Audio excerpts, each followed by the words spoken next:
Есік көрген әйел екінші байға тигенді сырға салу бет ашар айту болмайтын.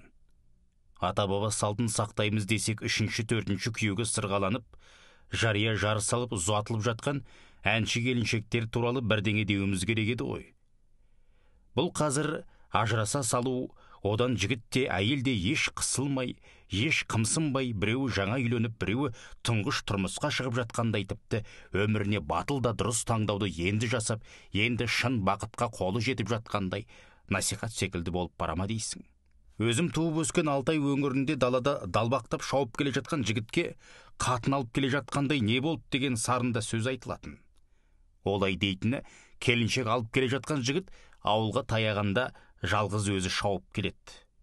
Алдына шашу шашып қарсы алып, өз жұртында арнай табақ тартады.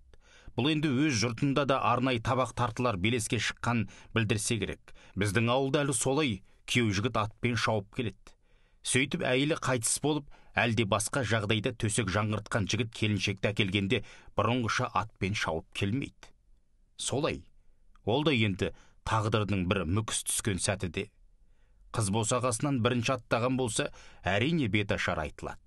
Отырып қалған қыз бар үйді судың аяғына қондыратын халық дәстүрі ел бейберекет өмір сүрмеу үшін көңіл санасына тәртіп орнатып дұрыстыққа бағыттап отырған ғой.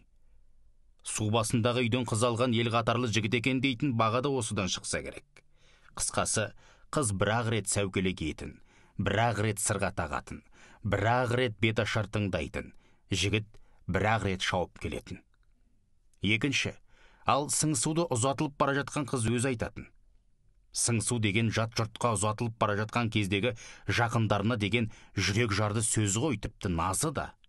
Ұзатылып бара жатқанда, жылқы ішінде ала жүр, ұстай алмай бала жүр, әкем кәрі бауырым жас көзіңнің қырын сала жүр деп, жездеге айтқан сыңсу қазақ қызының қамқор болмысын қандай ғажап көрсеткен шіркін. Оған пысқырмадық. Әр қыз өмірінде бір-ақ рет айтатын сыңсуды әнші келіншектер күнне неше тойды, неше қайталап айта беретін болды. Бұл не салт? Тұсаукесу туралы айтпай-ақ қойдым. Оның жосығы жойдасыз кетіп барады. Бүгін бір әнші келіншектің күнне 5-10 баланың тұсауын кесетінін, әр тұсаукесер 100 000 теңге екенін оқып, осы біз не қылған жұртпыз, қайда лағып барамыз деген ой көкейімді тесіп, миымды бұрғылап бара жатқан соң айтып отырғаным ғой. Балапан басына тұрымтай тұсына кеткен мына заманда кімге ақыл айтқандайсың?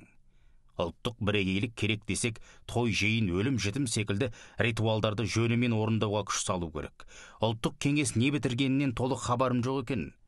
Алайда онда шын мәніндегі ұлттық болмысты сақтап қалар, ұстап тұрар салт дәстүрлердің бірегейлігін қарастыру керек деп есептеймін. Әр өңірдің кішігірім өзіндік ерекшелігі бар екені рас. Алайда сол салттың өзге күндегі мағынаны дұрыс жеткізіп тұрса, сөгет емес әрине. Алайда ғалымдар пікір қосып, бірегейлікке ұйысу керек. Салт бұзылмай орындалуымен салт, дәстүр үзілмей жалғасуымен дәстүр. Әркім ойына келген істей берсе, тыйым тиді болмаса, осылай кете берсе, көп ұзамай салт дәстүрсіз елге айдаламыз. Ұлттың өзігі салт дәстүр мәдениетінде екенін дәлелдеп жатудың қажеті жоқ. Онсыз да қазіргі қазақтың тойының қалыбы орысша. Салтымның іші кетіп сырты қалды, дәстүрдің дәрбі кетіп жұрты қалды.